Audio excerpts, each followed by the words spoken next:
안녕하세요. 슬기로운 초등생활입니다. 네, 명절 잘 보내셨죠? 네. 몸도 마음도 좀 지치셨을 텐데요. 이렇게 좋은 거, 맛있는 거 먹고, 또 좋아하는 음악 듣고, 또 좋아하는 영화 있으면 보시고요. 이렇게 엄마가 너무 가라앉지 않게 어느 정도 수준의 그런 평정심을 유지할 수 있도록, 예, 또 엄마가 분위기 안 좋으면 온 가족이 다 눈치를 보잖아요. 그래서 엄마가 빨리 이렇게 일상으로 돌아오시고 좋은 기분을 유지하셨으면 좋겠어요. 책에서 읽은 건데요. 좋은 기분을 가져야 된대요. 뭐 당연한 얘기죠. 근데 그 이유도 당연해요. 근데 저는 이걸 며칠 동안 계속 생각한 것 같아요. 좋은 기분을 유지하고 있으면요. 좋은 일이 생길 수도 있고 안 생길 수도 있어요. 그거는 또 다른 상황에 영향을 받으니까. 근데 기분이 나쁜 상태에 있잖아요. 그러면 좋은 일은 절대 생기지 않는데요. 이게 이렇게는 아니고 이렇게는 되고 뭐 하여튼 요거 관계를 잘 한번 생각을 좀 해보셨으면 좋겠어요. 그래서 그 내용을 읽고 나서부터 저는 좋은 기분을 유지하기 위해서 엄청나게 노력을 해요. 좋은 기분을 유지하는 여러 가지 방법들이 나만의 방법이 있잖아요. 네, 저는 뭐 아시겠지만 불시착을 네, 함께 하면서 좋은 기분을 유지하기 위해서 노력을 합니다. 음, 책을 대충 읽는 친구들 있어요. 휙휙 넘기는 거죠. 내용을 알고나 있나? 그리고 뭘 읽고 있는 거지? 라고 막 궁금하고 너무 걱정스럽죠. 이 친구들에 대해서 워낙 굉장히 질문이 많으셨어요. 하나씩 한번 생각을 해볼게요. 네. 이게 좀 하나씩 쪼개서 생각을 하다 보면, 이렇게 실마리가 보여요.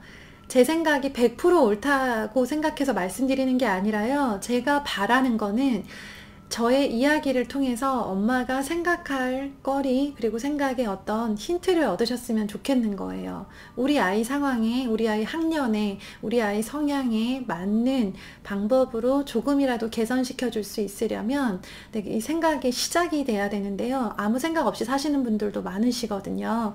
근데 이 생각을 시작시켜주는 어떤 물꼬를 트는 그런 영상이라고 생각을 해주세요. 첫 번째는 성격 탓입니다. 네, 저도 뭐 성격이 워낙 급한 사람이고 속독을 하는 사람이에요. 속독도 장단점이 있고 성격 급한 것도 장단점이 있는데 일단 급한 성격은 바꾸기가 정말 힘들어요. 정말 힘들어요. 그래서 아이도 급한 성격, 급한 부모님 밑에서 급한 성격 타고 태어났으면요. 그게 독서의 성향에도 반영이 되어 있는 경우가 있을 거예요. 이거는 아이가 타고난 거라서 너무 그렇게 네, 잔소리를 해서 고쳐지지 않을 거예요. 이거는. 다만 바꿀 수 있는 게 뭐가 있냐면 제가 썼던 방법인데요. 제가 제 성격이 너무 급해서 책을 너무 속독을 해버리니까 이게 좀 조금 더 책을 씹어 먹어야겠다라는 생각에 음독을 해봤어요. 저의 경우에는 이렇게 정말 입술만 달싹거리면서 음독을 하고 읽었고요. 아이들의 경우에는 음독이 정말 소리내서 읽는 거 있잖아요. 책을 안녕하세요 이렇게 읽는 거, 이거 여러 가지 면에서 되게 도움되거든요. 그래서 실제 학교에서도 국어 시간에 음독을 많이 하고요. 돌아가면서 시키는 경우가 많아요. 그때 굉장히 유창하게 잘 읽는 친구가 있고 더듬더듬 하면서 되게 당황하는 친구들이 있기 때문에 음독도 평소에 집에서 매일매일 연습해 놓으면 국어 시간에 좀 빛을 발하는 그런 종목 중에 하나입니다. 성격 급한 친구들은요, 그거를 놓치지 않게 읽는 연습을 하기 위해서 음독을 해볼 것을 권해드려요. 너무 많이 하면 목 아픈 거 아시죠? 목이 아프고 지쳐요. 아이가 다시는 하기 싫어해요. 그래서요, 뭐 한 페이지 정도, 한 챕터 정도, 뭐 한쪽, 두 쪽, 요렇게만 해서요, 아이가 그거를 다 한 글자 한 글자 읽는 경험을 해보셨으면 좋겠어요. 그리고 성격 탓이니까 너무 뭐라 하지 마시고요. 그러니까 저처럼 성격 급한 사람, 그리고 또 속독하는 사람들도 뭐 그 나름의 네, 세계를 가지고 독서관을 가지고 살아가고 있으니까 네, 너무 걱정하시지는 않았으면 좋겠습니다. 두 번째는요, 체크해야 될 게 아이 수준에서 너무 쉬운 건 아닌가라는 거예요. 대충 봐도 다 이해가 될 정도의 책을 혹시 붙들고 있는 상황은 아닌가 라는 부분을 포인트를 좀 생각을 하시고요. 조금 쉽나? 라고 느껴질 경우에요. 아이 수준보다 한 학년 정도, 한 단계 정도 높은 정도의 책을 한번 권해보세요. 이 책은 미리 사놔도 괜찮아요. 왜냐하면, 네, 우리 큰 옷 사놓으면 내년에 또 입을 수 있는 것처럼 미리 좀 한 권 이렇게 시도해보기 위한 용도로 한 권 사놓고 지금 아니면 네, 6개월 후, 1년 후에 다시 시도하면 되거든요. 그래서 아이가 이렇게 좀 흥미를 보이는 주제이고 관심 있어 할 것 같다. 그런데 지금은 좀 어려울 것 같다 싶은 책을 한번 들이밀어 보고요. 어려운 책도 휙휙 읽는다면 얘는 분명히 문제가 있지만 혹시 쉬운 책을 읽는 중에 휙휙거리다가 어려운 책을 만나서 조금 자기가 천천히 깊이 있게 읽는 모습을 보인다라고 한다면 이 아이는 너무 쉬운 책을 읽어왔던 게 맞는 거죠. 또 하나는 흥미가 없는 책을 들이밀었을 수 있어요. 보기 싫은 거죠. 한마디로. 나 이 책 진짜 보기 싫은데. 우리 생각해 보세요. 나한테 지금 누가, 정말 너무 어렵고 관심도 없는 내용의 논문을 들이밀고 읽어라 라고 한다는 상황이라고 한다면 제가 그거를 꼼꼼하게 즐겁게 정성 들여서 볼까요? 저는 휙휙 볼 거예요. 그냥 무조건 봐야 된다고 하니까. 제가 독서 시간을 하루에 30분씩은 꼭 보장을 하세요 라고 했기 때문에 엄마들이 이제 정말 엄마들이 정말 대단하다고 생각하는 게 말씀드린 걸 막 실천으로 옮기시는 거예요. 애들 분명히 잘 클 거예요. 걱정하지 마세요. 정말로 실천으로 옮기시는데 이 옮길 때 이 디테일에 약간 문제가 있었을 수 있어요. 30분 시간 딱 정해놓고 읽어 시작이라고 해놓고 이 책의 종류도 엄마가 정해주거나 아니면 재미없는 책만 집에 가득한데 거기서 뭔가를 꺼내서 자꾸 읽으라고 하는 거예요. 그러니까 저는 재미없는 책이 집에 있을 때가 제일 괴로워요. 그러니까 제가 흥미없는 책. 우리 집에 내가 읽고 싶은 책이 한 권도 없을 때 되게 마음이 안 좋고 빨리 도서관이나 서점에 가고 싶은 마음이 들거든요. 그래서 저는 전자책을 좀 선호하는 것 같아요. 이렇게 전자책도 서재가 있는데 거기서 보고 별로 이제 관심이 가는 게 없다 싶으면 바로 다시 다운받을 수 있는 페이지로 넘어가서 막 다운을 받거든요. 아이들한테도 그런 환경이 있었으면 좋겠어요. 그래서 서점이나 도서관을 자주 가라고 말씀을 드리는 게 내 흥미에 맞는 책, 내가 전혀 관심 없었는데 막상 책을 열어보니까 뭐야 라고 하면서 너무 재미있는 경우를 저는 많이 경험을 하고 살거든요. 아이들한테도 뭐야 라고 생각되는 그런 경험이 많았으면 좋겠어요. 이 책 뭐야 이거 전혀 진짜 완전 처음 보는 책인데 되게 재밌네 라고 하면서 그러면서 이게 책이 재밌잖아요. 그러면 빨리 읽으라고 해도 못 읽어요. 이게 책 읽기가 아까운 거예요. 우리 너무 재밌는 책, 저는 김영하 작가의 여행의 이유라는 책을 해외 배송으로 여기까지 받아가지고요 정말 아껴 읽었어요. 한쪽 한쪽 아껴 읽으면서 읽고 또 읽고 총 3번을 읽었고 너무너무 정말 아껴 읽었던 경험이 있어요. 아이들한테도 아껴 읽고 싶을 만큼 너무 재미있는 책이 있어야 돼요. 그 책을 못 만난 건 아닌가 라는 것도 체크해 주세요. 그 위해서는 아이가 자기 취향에 맞는 책을 고를 수 있는 기회가 많아야 돼요. 자기가 좋아서 골라서 읽고 싶었던 책을 휙휙 넘겨버리는 경우는 많지 않습니다. 그다음 3번째는요, 아이들한테 독서를 지도하실 때 혹시 권수로 지정을 하지 않았나를 한번 점검을 해봐 주세요. 제가 근무할 때 약간 실수다라고 생각했던 게 뭐가 있었냐면, 저는 금요일마다 항상 숙제를 뭐로 냈냐면 책 5권 읽고 부모님 사인 받아오기를 냈어요.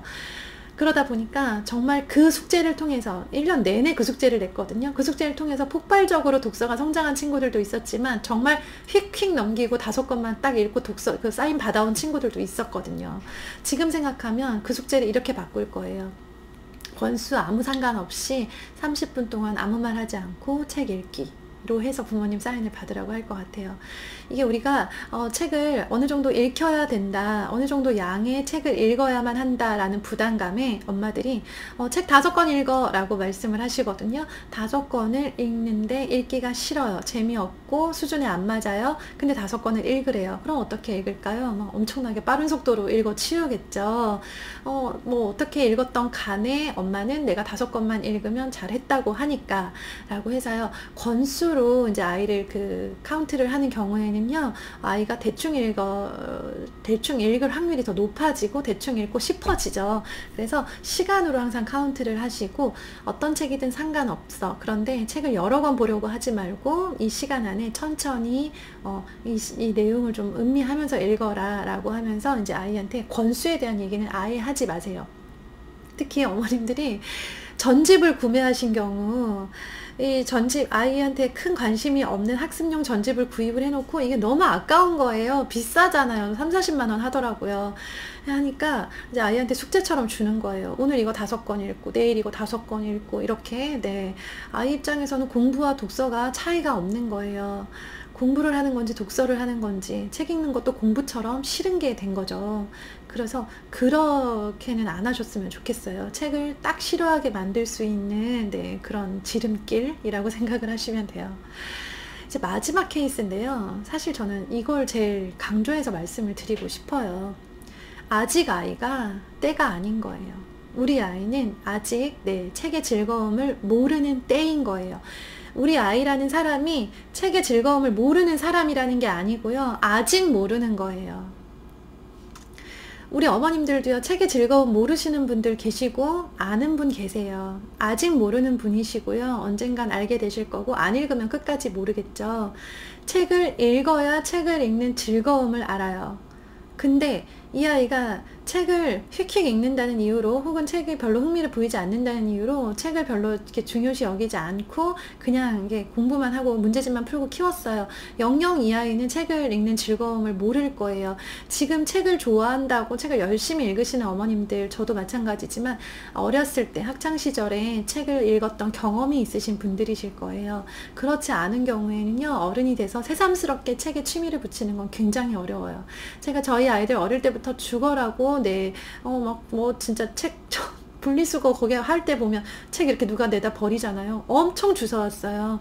그냥 거기에서 저희 집 책장은 다 이렇게 컬렉션이 완성이 됐다고 할 만큼 누가 내놓고 버린 것만 있으면 들고 들어와서 그 책이 좋은 거든 나쁜 거든 수준에 맞든 안 맞든 일단 들고 들어와서 책은 이렇게 좋은 거다 귀한 거다 라고 강조하면서 같이 계속 읽었어요. 그 책을 좋아했던 경험으로 네, 나중에 어른이 되었을 때 어떤 공부를 하고 책이 필요한 순간에 다시 책으로 돌아갈 수가 있는 거예요. 지금 네, 우리나라에 책 읽는 어른들의 비중이 너무 적잖아요. 그죠? 우리는 마치 우리나라에 그런 법이라도 있는 것처럼 다 같이 스마트폰을 보고 있습니다. 다른 나라도 심한가? 점점 심해지죠. 근데 한국이 최고인 것 같아요. 제가 다녀본 바로는 유난히 또 와이파이가 잘 터져요. 전철 안에서 와이파이가 빵빵 터지니까 핸드폰을 안 쳐다볼 이유가 없죠. 그런 정말 IT 강국이기 때문에 우리는 스마트폰의 유혹이 너무 커요. 중독될 확률이 너무 크고 책을 멀리할 이유가 너무 많아요. 책을 굳이 가까이 하면서 살 필요가 없는 거예요. 근데 우리 어머님들 아시죠? 정말 네, 정말 책이 얼마나 좋은 거고 얼마나 필요한 건지 우리 알면서 실천하지 못하잖아요. 나는 잘 못한다 쳐요. 엄마들도 사실 하셔야 돼요. 그죠? 그런데 우리 아이만큼은 책을 좋아하고 책 읽는 즐거움을 아는 아이로 키우셨으면 좋겠다는 거예요. 우리는 못했다 쳐도요. 네. 내 아이는 정말 필요한 정보를 책에서 얻고 싶고 책을 통해서 그 사람의 저자의 생각을 통해서 사고력이 늘어나고 필요한 공부가 있다면 책을 통해서 검색하고 맨날 게임하고 인터넷 기사 보고 하여튼 쓸데없다고 하는 그런 것들에 시간 보내는 그런 시간 죽이는 아이로 키우고 싶지 않잖아요. 그쵸? 책을 읽는 즐거움을 아직 모르는 아이일 수 있어요. 그러니까 기다리시면 해결되는 문제일 가능성이 높아요. 사실 제가 앞에 이런저런 말씀 많이 들었지만 이 네 번째 케이스인 경우가 가장 많을 거예요. 아이가 이제 6살인데 책을 휙휙 넘겨요. 그거 그냥 내 아이한테 그 책은 장난감인 거예요. 재미있는 그림이 나오고 넘길 수 있는 장난감. 그거면 충분합니다. 그 나이에. 3학년인데 책을 휙휙 넘겨요. 괜찮아요. 이 아이가 갑자기 어느 순간 어떤 책을 만나서 책을 좋아하게 되고 사랑하게 되고 책에 빠져서 책을 정말 좋아하고 책을 평생 가까이 하는 아이로 자랄 수 있는 가능성이 있어요. 책을 읽기만 하면요. 빨리 읽든 천천히 읽든 내 뜻을 이해하든 못하든 그 자잘한 것들에 그 디테일한 것들에 너무 많이 신경 쓰지 마시고요. 그냥 툭 하면 책을 집어드는 아이, 언제나 집에는 책이 널려 있고 책을 읽었을 때 재미있다고 말하고 뭐 사고 싶으냐고 물어봤을 때 책을 사고 싶다고 하고 갖고 싶은 게 뭐냐? 책을 갖고 싶다. 나는 집에 책이 많은 게 좋고 엄마 나 보고 싶은 책이 생겼어요 라고 책에 대해서 호감 네 나는 책이 좋은데 라고 말할 수 있는 아이가 되면 그 디테일한 것들은 문제가 안 돼요. 저는 하루에 책을 2권씩 읽어치울 정도로 휙휙 봅니다. 그냥 그게 저 방식이에요. 그렇게 해가지고 무슨 사고력이 키워지겠어요? 라고 하시면 모르겠는데요. 저만의 방식이고 그럼에도 불구하고 그렇게 빨리 읽어치우는 책들을 통해서 저는 성장하고 있거든요. 네, 디테일한 방법보다는 책이라는 큰 거를 가지고 생각을 하셨으면 좋겠어요. 네, 그래서 아이를 너무 의심의 눈길로 바라보지 마세요. 저 자식 저거 뜻은 알고 있는 거야? 내용은 파악하고 있는 거야? 네, 지금은 아닌데요. 과정이에요. 언제 아이가 이제까지 읽었던 책들이 언제 어디에서 만나서 자기들끼리 사고작용을 일으키고 언제 어느 순간부터 책의 그 그림이나 만화의 그 말풍선이 아닌 정말 책에서 말하고자 하는 그런 깊은 이야기들에 빠져드는 시기가 언제 올지 모르는 거예요. 우리 애는 늦게 올 수 있어요. 늦게 온다라고 생각하고 맘 편히 키우세요. 언젠가 오기만 하면 돼요. 근데 이 아이가 휙휙 읽는 걸 잔소리하고 아이를 자꾸 체크하려고 하고 아이한테 막 닥달하고 하지 말라 하라 이렇게 하면서 책을 점점 짜증나고 안 읽고 싶고 안 읽어도 되고 하면서 중학교 올라가면 책이랑 완전히 담쌓고 살고 근데 뒤늦게 언어 영역 점수 안 나와가지고 막 동동 구르고 그렇게 키우지 말자는 겁니다. 지금 몇 학년이든 상관없이요. 초등의 아이들이라면 책이 정말 좋아요 라고 난 정말 책이 좋은데 서점 너무 좋고 도서관 너무 좋고 이런 아이로 키우면 그냥 된 거예요. 네, 정말 저 믿으세요. 그러면 뭘 하든 잘 살 거예요. 무조건 성공합니다. 네. 너무 장담했나? 네, 어쨌든 명심하세요. 너무 걱정 안 하셔도 괜찮아요. 책을 읽고 있으면 된 겁니다. 좋은 하루 되시고요. 네, 피곤했던 거 많이 푸시고 기분 좋은 하루 보내셨으면 좋겠습니다. 감사합니다.